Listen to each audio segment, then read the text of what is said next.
They looked fine. That is what people always say afterward. They seemed okay. They were smiling. They were present. They were making plans.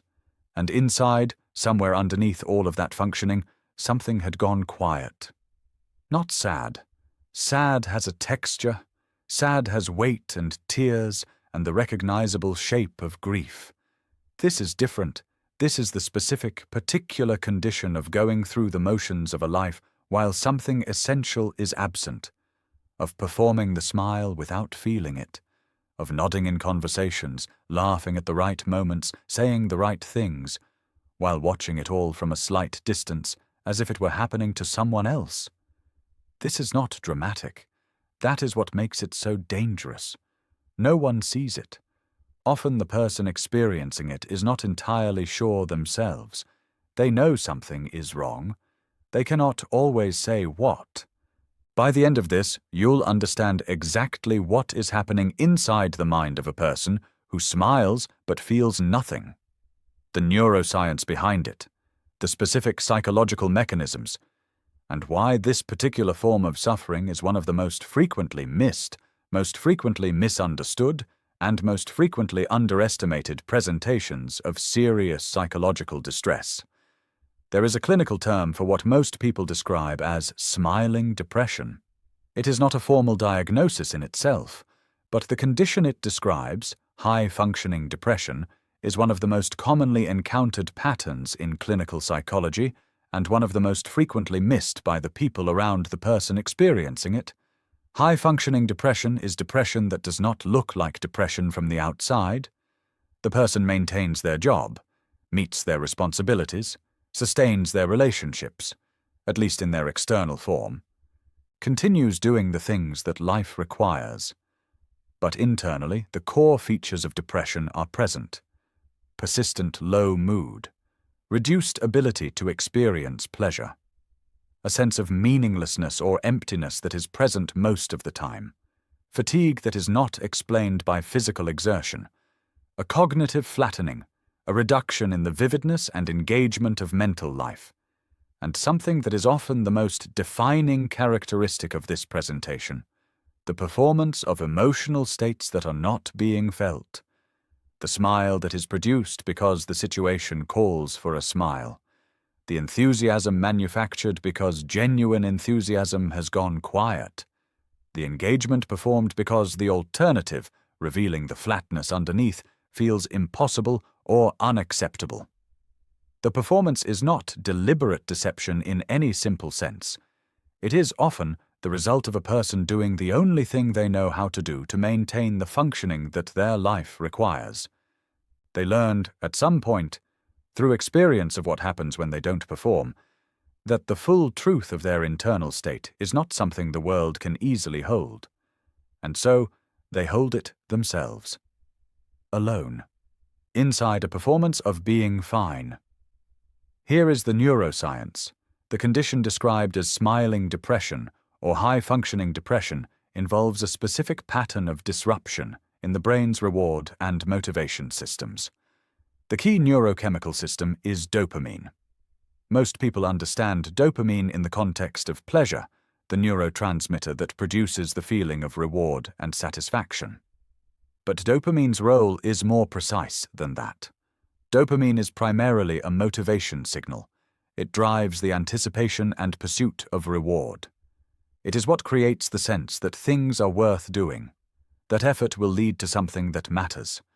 When the dopamine system is disrupted in the specific way that characterizes depression, the result is not necessarily sadness. The result is often the absence of wanting.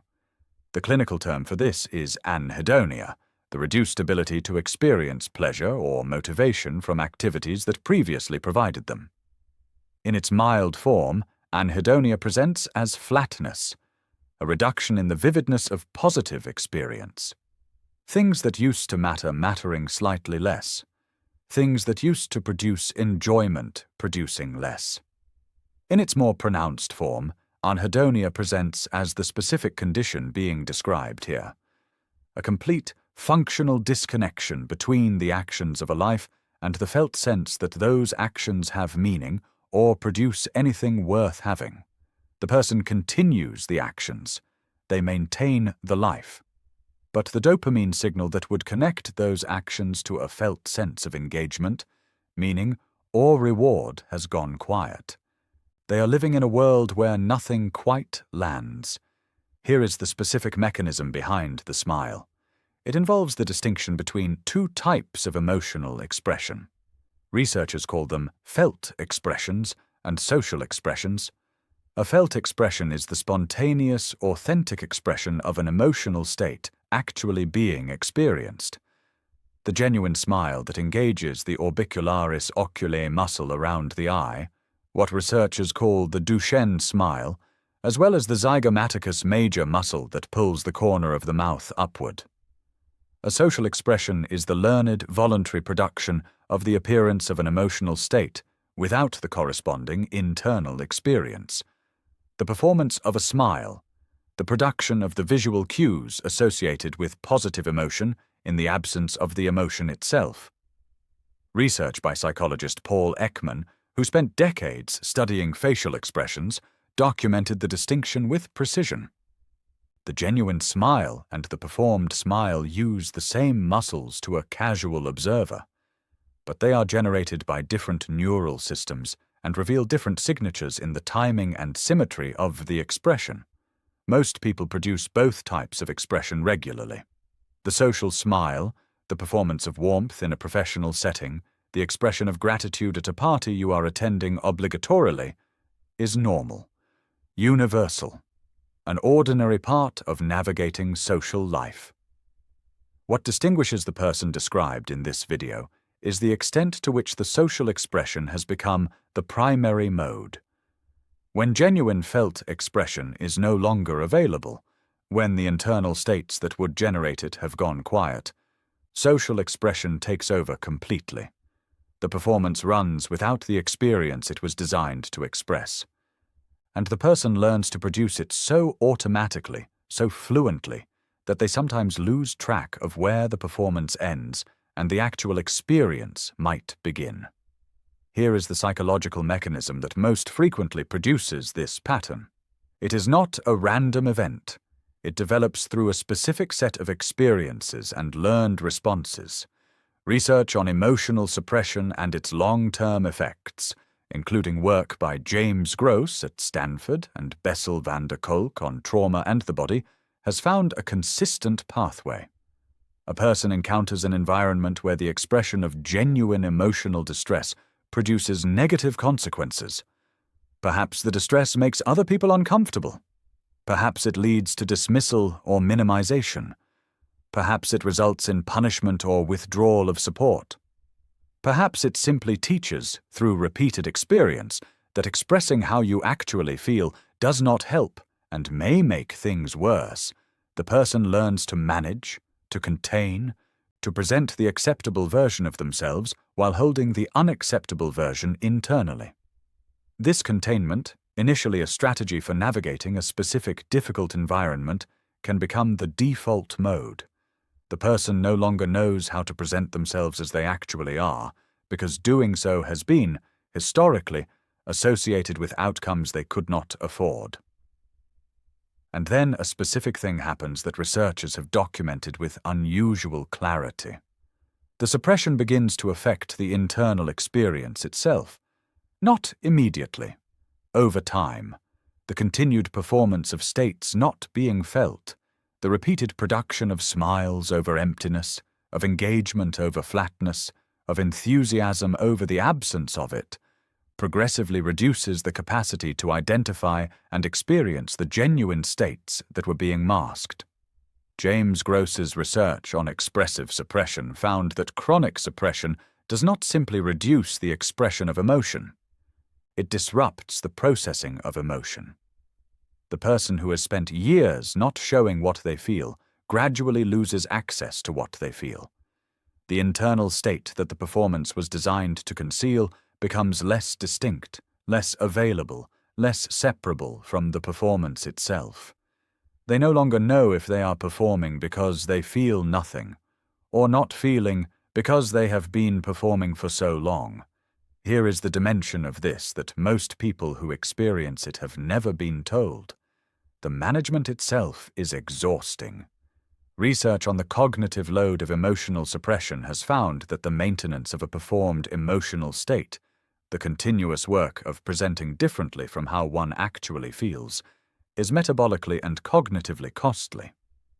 A 2012 study published in the Journal of Experimental Social Psychology found that participants who engaged in emotional suppression during a challenging social interaction showed significantly reduced performance on subsequent cognitive tasks, more errors, reduced working memory capacity, impaired decision-making. Not because the interaction was emotionally difficult, because the suppression itself consumed resources. The person who smiles but feels nothing is not simply sad. They are also exhausted by the continuous maintenance of a performance, by the management of the gap between what they show and what they experience, by the specific, relentless work of being fine in every room they enter. That exhaustion often goes entirely unrecognized, including by the person experiencing it, because the exhaustion cannot be traced to any specific cause. There was no dramatic event. They didn't do anything particularly difficult. They just kept going. And keeping going, when it requires constant performance, is one of the most draining things a nervous system can be asked to do. Here is where the risk becomes most serious, and why this particular presentation of psychological distress is so frequently underestimated. The standard public understanding of depression is organized around visibility, the person who is not getting out of bed, who has stopped functioning, who shows the external markers of distress that make the condition legible to others and to clinical assessment. The person described in this video does not show those markers. They get out of bed, they function, they show up. They appear to every external observer to be managing. And because they appear to be managing, they often do not receive the support or intervention that would help, including from themselves. Research on treatment-seeking in high-functioning depression has found that people in this presentation are significantly less likely to seek help than people whose depression is more visibly severe, not because they are less affected, because the performance of functioning has become so automatic that it extends even to how they assess their own need. I'm fine. I'm managing. It's not that bad. Other people have it worse. These are the thoughts of a person who has learned to evaluate their own distress through the same filter they use to manage how others perceive it. The performance has become the self-assessment. And the risk, which clinicians who work with this population document with consistent concern, is that the gap between the performance and the internal reality can widen over time without any visible signal. The person continues to function. The internal distress continues to accumulate. The smile gets more practiced. The flatness gets deeper. And nothing from the outside indicates that the internal situation has become serious, until sometimes it suddenly does. There is a specific finding from neuroscience that explains why the flatness, the smiling without feeling, is not simply sadness with a better performance. It is a different neurological state. Researchers studying the distinction between depressive sadness and depressive anhedonia have found that these two presentations involve different neural circuits and respond differently to different interventions. Sadness, the presence of negative emotional experience, involves heightened activity in the amygdala and related emotional processing regions. It is characterized by too much feeling, by the presence of an emotional state that is painful. Anhedonia, the absence of positive emotional experience, involves reduced activity in the ventral striatum, the brain's primary reward processing center, and reduced dopaminergic signaling in the circuits that connect motivation to action. It is characterized by too little feeling, by the absence of an emotional state that should be present. These are opposite neurological conditions, and treating the one as if it were the other, which happens frequently in both clinical and non-clinical settings, produces predictably poor outcomes. The person whose depression presents primarily as sadness benefits from interventions that address the overactivation of the distress response. The person whose depression presents primarily as anhedonia, as the flatness, the absence of wanting, the smiling without feeling, benefits from interventions that address the underactivation of the reward and motivation systems. Different mechanisms, different targets, different approaches. And the person who has learned to perform functioning so fluently that they appear not to be in distress is at risk of never receiving an assessment accurate enough to identify which one they are actually dealing with. Here is what it feels like from the inside.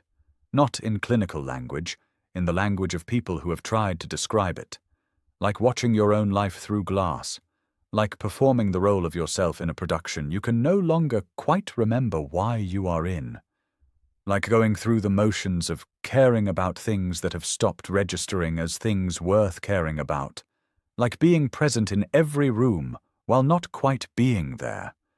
Like knowing, in some abstract way, that you should feel something about what is happening, and not feeling it, and smiling anyway. These descriptions, reported across different people in different contexts, with different histories, share a specific quality. The dissociation between the performance and the experience. The sense of watching from outside. The gap between the self that is visible to others and the self that is present to the person living it. Research on dissociation and emotional numbing has found that this gap, the subjective sense of watching your own life rather than living it, is a documented psychological phenomenon with its own neural correlates, its own relationship to chronic stress, and its own specific manifestations in different contexts. It is not imagination. It is not exaggeration. It is the nervous system's response to a specific kind of sustained distress, one that has been managed so consistently for so long that the management has become the experience. They looked fine. That's where we started. And now you know what was happening underneath. A dopamine system running below the threshold required for genuine motivation. A reward circuit underactivated, unable to connect the actions of a life to the felt sense that those actions matter. A performance of emotional states that the internal system is no longer generating. A cognitive load produced by the maintenance of that performance that accumulates invisibly. A gap between external function and internal reality that widens quietly, over time, without any visible marker. None of that is weakness. None of that is a character flaw. All of it is a nervous system doing the only thing it knows how to do with the distress it has been taught, through experience, that it cannot show. The smile is real. The effort behind it is real. The absence of feeling that it is performed over is also real. And the most dangerous thing about it is how long it can go unrecognized. Not by others, by the person experiencing it, who has learned to measure their own distress by the same standard they use to manage how others perceive them, and who, by that standard, is always fine. If you recognized something of yourself or someone you know in this video, and if the internal state described has been present for more than a few weeks, please consider speaking with a mental health professional. Not because what you are feeling is catastrophic, because it is real, and because what is real deserves to be addressed by someone with the tools to actually help. If the science behind how the human mind works, including the parts most people never talk about, matters to you, subscribe. No performance required here, just the research, explained as clearly and as honestly as possible. The next video goes into why asking for help is one of the hardest things for the human brain to do, and what the neuroscience says is actually happening when that becomes impossible. Hit subscribe. That one is worth staying for. There is a specific pattern in how high-functioning depression develops over time that most people who experience it can trace, in retrospect, through their own history. It almost never begins as a complete absence of feeling. It begins as a reduction. Things that used to produce strong, positive responses start producing slightly weaker ones. The enjoyment of activities that were previously reliable sources of pleasure becomes slightly less reliable. The enthusiasm that used to arrive naturally starts requiring more effort to access. At this stage, the person often does not identify what is happening as depression. The changes are subtle enough to be explained by other factors. Busyness, stress, getting older, the natural settling of excitement that comes with familiarity. The rational explanations are plausible, and they are pursued. The person works more, tries to create conditions that would restore the positive responses, makes changes to their circumstances in the belief that the flatness is a situational problem rather than an internal one. When those changes don't produce the expected restoration, the explanation shifts. Maybe it's this relationship. Maybe it's this job. Maybe it's this city. Maybe it's the particular collection of circumstances that just hasn't quite worked out yet. The search for the external cause of an internal condition can continue for years.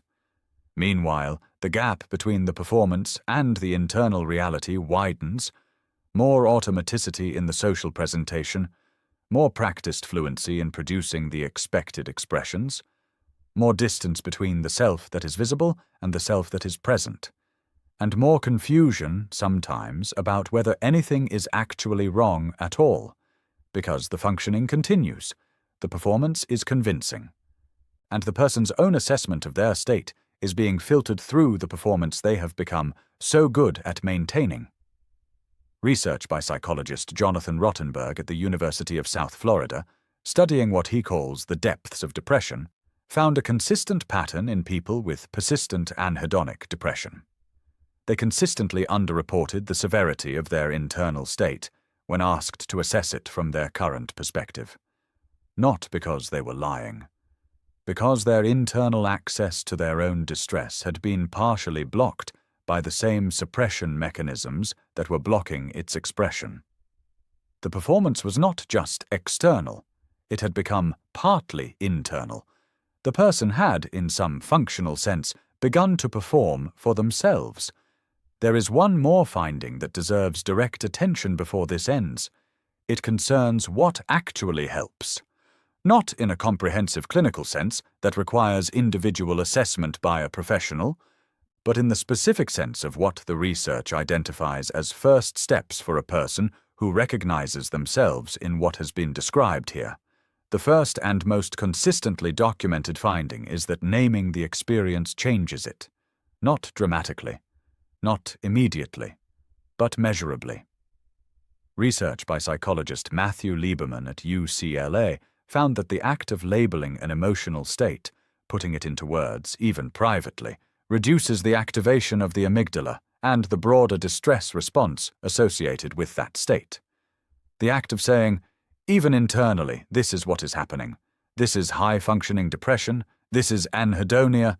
This is what it looks like when the smile goes one place and the feeling goes another, creates a small but real reduction in the power of the unnamed, unacknowledged experience. Naming it does not fix it, but it interrupts the compounding effect of the experience being both present and invisible simultaneously. The second finding is about the role of one honest conversation. Not therapy necessarily, not a formal disclosure. One conversation with one person in which the performance is suspended for long enough to say something true about the actual internal state. Research on social support and depression consistently shows that the subjective experience of being genuinely known, of having the true internal state witnessed by another person rather than managed in their presence, produces measurable effects on both mood and motivation. Not because the witness can fix the problem, because the specific isolation of performing for everyone all the time is itself part of what sustains the condition. One person who knows is not a solution. It is a break in the isolation. And the break, even partial and temporary, changes something. The third, and the one that requires the most and the hardest work, is the reversal of the suppression habit itself, which cannot happen through decision alone. It happens through repeated small experiences of expressing what is actually present and finding that the outcome is survivable, that the relationship holds, that the person on the other side does not withdraw the way the older experiences may have suggested they would, That process takes time. It often requires professional support. It is not linear, but it is the process through which the performance gradually gives way to the experience. And the experience, however flat, however empty, however far from what it once was, becomes something that can be addressed, because you can only address what you can actually see.